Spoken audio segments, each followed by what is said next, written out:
Hello guys, तो अगर आप भी थिंकिंग करना चाहते हैं, आप भी इस फील्ड में आना चाहते हैं, आपका भी इंटरेस्ट आ रहा है इस फील्ड में आने का, इससे सीखने का, तो हम आज बताएंगे कि अगर आप बिगिनर हैं तो कैसे इस थिंकिंग के फील्ड में आ सकते हैं, जहां से आइडियाज जनरेट करके आप प्रॉब्लम सॉल्व कर सकते हैं किसी भी चीज़ से रिलेटेड, अपने लाइफ या तो किसी भी एक्सपेक्ट में, करियर या किसी में भी।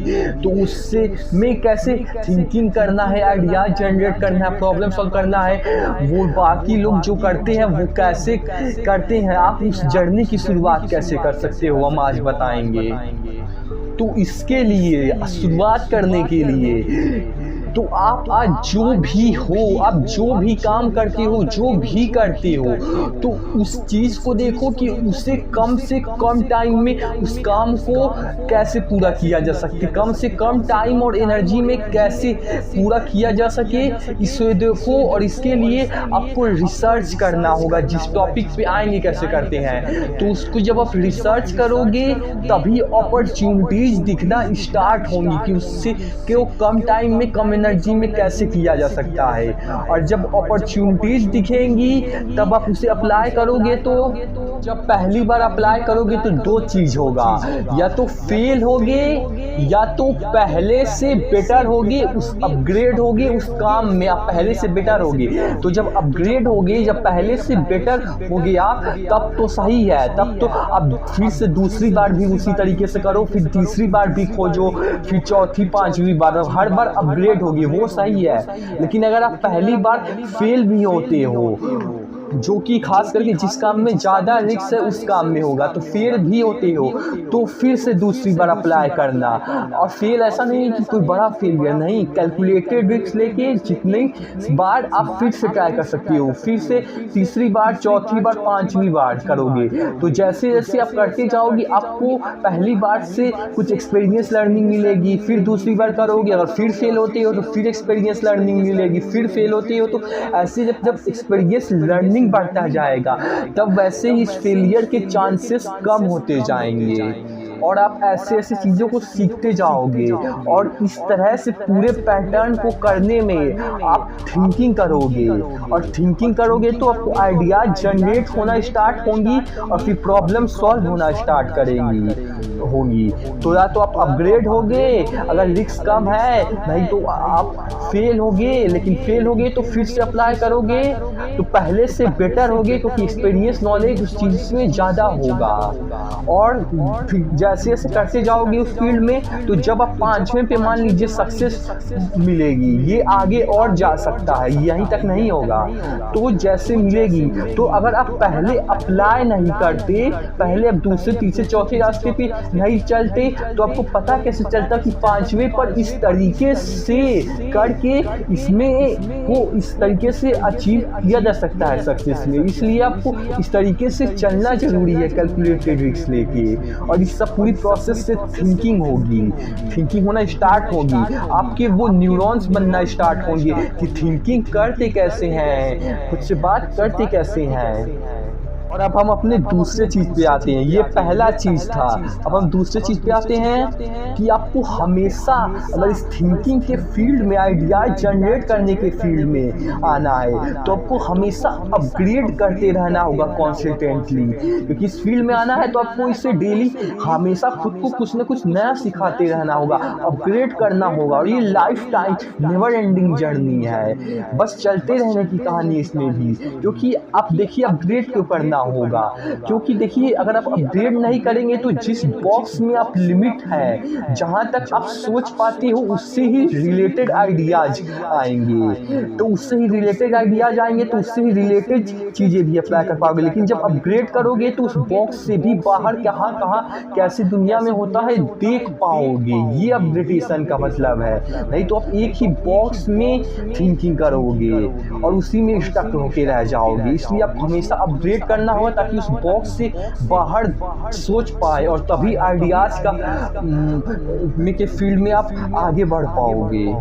तो उसके लिए ये जो है आपको अपग्रेड करना होगा और फिर अपॉर्चुनिटीज़ तभी दिखना स्टार्ट होंगी जब आप उस बॉक्स से भी बाहर सच में सोच पाओगे। और वो अपग्रेडेशन से होगा, जैसे जैसे अपग्रेड करोगे, अगर उस फील्ड से रिलेटेड है तो उस फील्ड में अपग्रेड करोगे, या तो फिर अगर आप दूसरे भी चीज़ की फील्ड की चीज़ें सीख रहे हो तो फ्यूचर में उस फील्ड में भी डॉट्स कनेक्ट हो सकती हैं।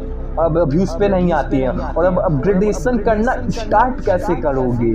तो आजकल ऑनलाइन का ज़माना है तो आपको बहुत कोई बाहर जाने की ज़रूरत नहीं है, जा सकती हो तो और बेटर है, लेकिन आप आज फ़ोन से ही खुद को अपग्रेड करना स्टार्ट कर सकती हो। उसमें पूरी दुनिया की चीज़ है। अगर आप इसे रिसर्च करने की एबिलिटी को सीख लो कि किसी भी चीज़ को कैसे रिसर्च करते हैं, तो ऐसे आप अपने आप को अपग्रेड करना स्टार्ट कर पाओगे। फिर यहाँ से अपॉर्चुनिटीज़ दिखना शुरू होंगी उस काम से रिलेटेड भी, और अपग्रेड कैसे करते हैं वो स्किल भी डेवलप होगी। और इस पूरे चीज़ से आप थिंकिंग करोगे, ये स्किल सीखोगे कि थिंकिंग करते कैसे हैं, जैसे कि और लोग बड़े लोग करते हैं, आपने देखा होगा। तो जब हमारा आज का पहला मेन वीडियो का टॉपिक यही है कि थिंकिंग कैसे करते हैं, तो इस तरीके से थिंकिंग करना, उसके न्यूरॉन्स मसल बनाना आप स्टार्ट कर सकते हो। और इस दोनों टॉपिक पे हम बाद में कल वीडियो पे आएंगे।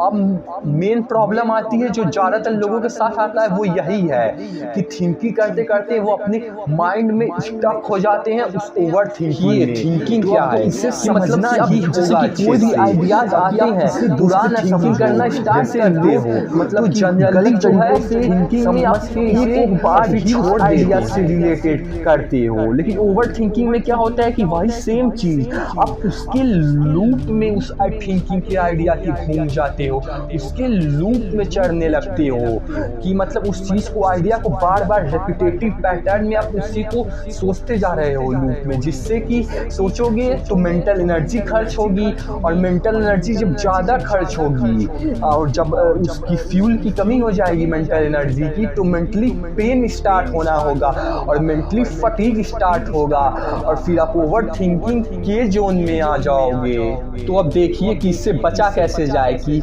इसके एक थिंकिंग के पैटर्न, रेपिटेटिव पैटर्न में, लूप में घुस के हम मेंटल फटीग ना हो। तो देखिए थिंकिंग जो है, सबसे पहले तो अगर रेपिटेटिव पैटर्न में समझ जाइए आप ओवर थिंकिंग में जाने वाले हो। लेकिन एक समझिए एक और चीज़ कि आप कैपेबिलिटी के अनुसार जब आप थिंकिंग करते हो, ये ठीक इसी तरह है जिस तरह आप जिम में एक्सरसाइज करते हो, वो जो हमारा माइंड का न्यूरॉन है वो इसमें इसी तरह से काम करना पड़ता है। जैसे शुरू में अगर आप कम वेट के साथ एक्सरसाइज करोगे अपने कैपेबिलिटी के अनुसार, तो मसल प्रॉपरली कैपेबिलिटी के अनुसार क्रैक होगा और फिर पहले से स्ट्रांग होगा, फिर धीरे धीरे ऐसी स्ट्रेंथ बढ़ेगी। वैसे इसमें भी होगा। देखिए अब जब कैपेबिलिटी के अनुसार थिंकिंग करना स्टार्ट करोगे, अपनी जितनी कैपेबिलिटी उसके अनुसार, तो मेंटली फटीग होगा उसमें भी। लेकिन क्योंकि कैपेबिलिटी के अनुसार होगा, इसलिए जब मेंटली फटीग होगा तो वो रिपेयर भी होगा और पहले से ज़्यादा स्ट्रांग होगा।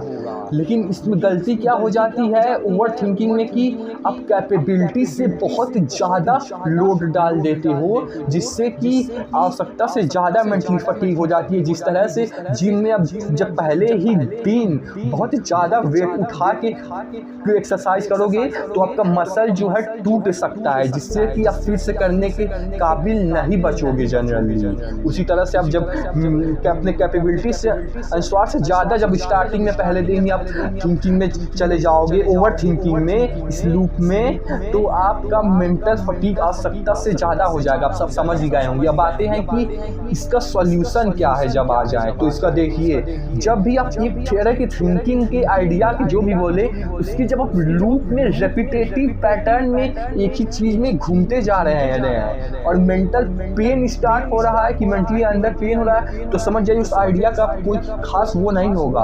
अब तो बस उस थिंकिंग को लीव कीजिए वहीं पर और उसे उससे लीव करने के लिए कुछ भी करिए जिससे कि वो लीव हो सके। या तो हो सकता है आप सो जाइए जिससे कि आप उससे लीव हो जाइए, या तो कुछ भी करिए उस स्टेट को लीव करने के लिए, क्योंकि जब आप इससे लीव कर पाओगे तभी आप नए और सही आइडिया जनरेट कर पाओगे, क्योंकि आपका मसल तो स्ट्रॉन्ग होगा नहीं, अभी उस पर नहीं आते हैं तो, क्योंकि आइडियाज़ इन्फिनिट है। इसलिए अगर आप आज तैयार हो पाओगे सही से, आप इसमें फंसोगे नहीं और ज़्यादा नहीं क्रैक करोगे, तो आइडियाज़ तो बहुत है, बाद में कर लेंगे।